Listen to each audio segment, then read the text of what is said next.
আসসালামু আলাইকুম। আহ, বেশ কিছু প্রশ্ন এসেছে আমার কাছে যে মানে খিলাফত শাসন ব্যবস্থা এবং হচ্ছে কি গণতন্ত্র এটার মাঝে মিল কি এবং পার্থক্য কি। বিশেষ করে হচ্ছে কি অনেক সকল ইসলামিক দলের অনেক নেতারা হচ্ছে কি বলতে চেষ্টা করেন যে আহ, গণতান্ত্রিক পার্লামেন্ট এবং খিলাফতের যে মজলিসুল উম্মা বা মজলিসি শুরা এটার সাথে একটা এক ধরনের মিল আছে। তো দেখি তাইলে আমরা একটু চেক করে যে আসলে কি মিল আছে কিনা। দেখুন, গণতন্ত্রে যে পার্লামেন্টে ওই পার্লামেন্টে কিন্তু আসলে যে মেম্বারগুলো এরা সবাই কিন্তু আইন প্রণেতা, মানে আইন তৈরি করে, হ্যাঁ। কিন্তু খেলাফতে যে মজলিসুল উম্মা ওরা কিন্তু কোনো আইন তৈরি করে না।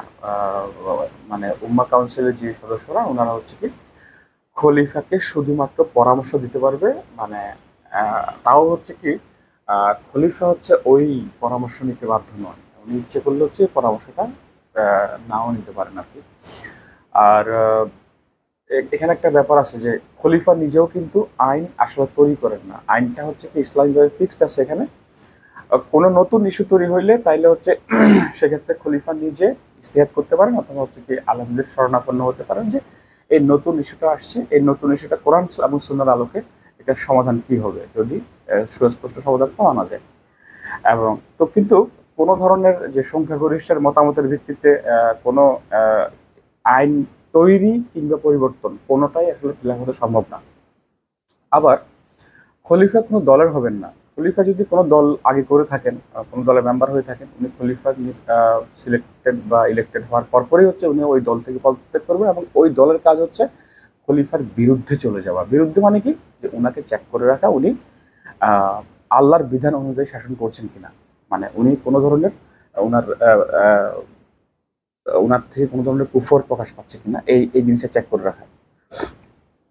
কিন্তু উল্টা হচ্ছে গণতান্ত্রিক সিস্টেমে, এখানে হচ্ছে কি কতগুলো দল প্রতিদ্বন্দ্বিতা করে এবং এক দল অপর দলকে হচ্ছে কি পরাজিত করার চেষ্টা করে থাকে এবং এইভাবে পুরা দেশ একটা ধরনের এক ধরনের হচ্ছে বিভক্তির ভিতর দিয়ে যায় আর কি। মানে এখানে যেই শাসক হোক না কেন সে কখনোই হচ্ছে জনগণের শাসক হতে পারে না, কারণ অর্ধেক জনগণ তো তাকে ভোট দেয় না আসলে। আর তার দলও চাই হচ্ছে কি ওই অর্ধেক জনগণকে হচ্ছে দাবিয়ে রাখতে। আমরা দেখি যে গণতান্ত্রিকভাবে নির্বাচিত যে কোনো সরকার আসলে তার বিরোধী দলকে দমন করে। তো বিরোধী দল মানে কি, বিরোধী দল মানে হচ্ছে কি দেশের বাকি অর্ধেক জনগোষ্ঠী তাদেরকে দমন করে তার নিজের ক্ষমতা টিকিয়ে রাখার জন্য। কিন্তু খলিফার ক্ষেত্রে ওই ক্ষমতা টিকিয়ে রাখার জন্য এটা কোনো শর্ত না।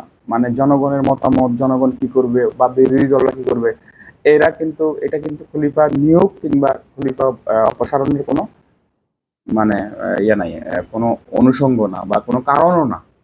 কেন, কারণ কি, কারণ হচ্ছে খলিফা নিয়োগপ্রাপ্ত হয় যেভাবে হোক না, সিলেক্টেড বা সিলেক্টেড যেভাবে হোক না কেন, কিন্তু খলিফা অপসারণের জন্য একমাত্র কারণ হবে খলিফা প্রকাশ্য কুফর যে করা মানসিকভাবে যে স্যানিটি ওটা হারাই ফেললে তখন হচ্ছে কি ওনাকে অপসারণ করা যাবে।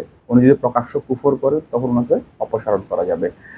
কিন্তু তার আগ পর্যন্ত উনি যদি এই শরিয়ার আহ, যে সীমাবদ্ধতা, যে গণ্ডি, ওই গণ্ডি থেকে যদি উনি কখনোই বের না হন তাহলে ওনার মৃত্যুর আগ পর্যন্ত ওনাকে অপসারণ করা যাবে না। মানে হচ্ছে কি এটা মানে এখানে খলিফা শরিয়া দ্বারা বাধ্য, জনগণের মতামতও না বা অন্য কোনো কারণও না। ইভেন যদি ওনার শাসনে যদি ইকোনমিক ক্রাইসিসও দেখা দেয় কিন্তু ওনাকে দায়ী করা যাবে না যদি উনি শরিয়া থেকে বিচ্যুত না হন। এখন দেখা যাক যে মজলিসে শুরা আসলে কি পরামর্শ দেয়। খলিফা বিভিন্ন ইস্যুতে ওনাদের থেকে মতামত চাইতে পারেন যে আমি আজকে এই চট্টগ্রামে আমি অমুক এলাকায় একটা ব্রিজ বানাবো, আপনারা কি বলেন, কোন জায়গায় বানালে ভালো হবে, আপনাদের ভিতরে অনেক কিছু এক্সপার্ট আছে, আপনারা বলতে পারেন। এই ধরনের মতামত দিতে পারেন। কিংবা কোনো একটা বিষয় হচ্ছে খলিফা এক ধরনের আহ, মানে দ্বিধায় ভুগলে আর কি, যে এই কাজটা করা ঠিক হবে কিনা, যে আপনারা কি বলেন, আপনাদের কোনো যুক্তি আছে কিনা। তো তখন হচ্ছে মজলিসুল উম্মাহ পরামর্শ দিতে পারে যে হ্যাঁ মনে হয় এভাবে করলে ভালো হয়। তো দেখা যাচ্ছে কি আল্লাহ রাসূল বলছেন যে আমার দুজন পরামর্শদাতা আছে, এক যে আবু বকর, একটা উমর। তো পরামর্শ দিতেন, কিন্তু এই পরামর্শ দেওয়াটা, এই পরামর্শ গ্রহণ করাটা খলিফার নিজের ব্যাপারে, ইচ্ছে করলে গ্রহণ করবে, ইচ্ছে করবেন না, ঠিক আছে। এবং আহ, পুরো দেশের সমস্ত আলেম ওলামা, পলিটিক্যাল দল, আহ, এদের সবার কাজ হচ্ছে খলিফার ওই কাজগুলোকে চেক করে রাখা, যেখানে জনগণ সংশ্লিষ্ট যে কাজ, শাসন সংক্রান্ত যে কাজ, এই কাজগুলোকে শরিয়ার বিচারে চেক করে রাখা। আবার এত কিছুর পরেও কিন্তু একটা কোর্ট আছে যাকে বলা হয় আল মাহকামাতুল মাজালিম, মাজালিম কোর্ট। ওই কোর্টের কাজ হচ্ছে খলিফাকে চেক করে রাখা যে উনি শরিয়া ঠিক মতো প্রয়োগ করছেন কিনা। একটু বিচ্যুত হলে ওই কোর্টের কাজ হচ্ছে খলিফাকে অপসারণ করা। তার মানে হচ্ছে কি, খিলাফতে এত বেশি চেক অ্যান্ড ব্যালেন্স, মানে পুরো দেশের সমস্ত অর্গান একসাথে হচ্ছে কি খলিফাকে চেক করে রাখেন, যেটা অন্য যে কোনো শাসন ব্যবস্থায় যেটা দেখা যায় না, একমাত্র খিলাফতে দেখা যায়। আর গণতন্ত্রে যেটা দেখা যায় সেটা হচ্ছে কি, আসলে 5 বছরের জন্য কতগুলো ডাকাতকে আমরা ফ্রি লাইসেন্স দিয়ে দিই যে তুমি যা চাইবে তা করবে, যা হওয়ার তা 5 বছর পরে হবে, এটা একটা ব্যাপার। আবার হচ্ছে কি, তারা খোদার দায়িত্ব পালন করে, তারা হচ্ছে কি আইন তৈরি করে, আইন তৈরি করে তারা হচ্ছে এক একজন পার্লামেন্টারিয়ান এক একজন খোদা সেজে বসে থাকে।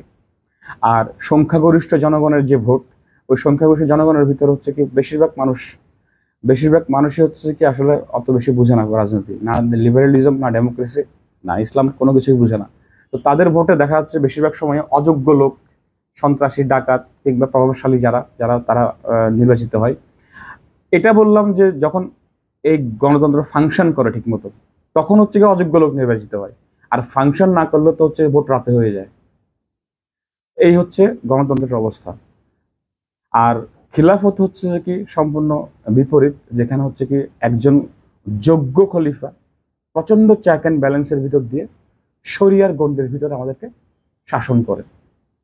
মূলত এটাই হচ্ছে গণতন্ত্র, গণতান্ত্রিক শাসন, গণতান্ত্রিক শাসক এবং খিলাফত এবং খলিফার মাঝে একটা বেসিক পার্থক্য। আর অনেক পার্থক্য আছে, বাট সংক্ষেপে এইটুকুই বলা যায় আর কি। আল্লাহ সুবহানাহু ওয়া তাআলা আমাদেরকে সেই ব্যবস্থার দিকে যাওয়ার তৌফিক দান করুন, যে ব্যবস্থা হচ্ছে কি আমাদেরকে দুনিয়া এবং আখিরাত আমাদেরকে নিরাপদ করবে। এবং দুনিয়াতে হচ্ছে কি আল্লাহর ছায়া, দুনিয়াতে মুমিনদের জন্য ঢাল, যে ঢালের পিছনে থেকে হচ্ছে কি মুসলমানরা যুদ্ধ করে নিরাপত্তা পায়, সেই খিলাফত ব্যবস্থা ফিরিয়ে আনার তৌফিক দান করুন। আমিন।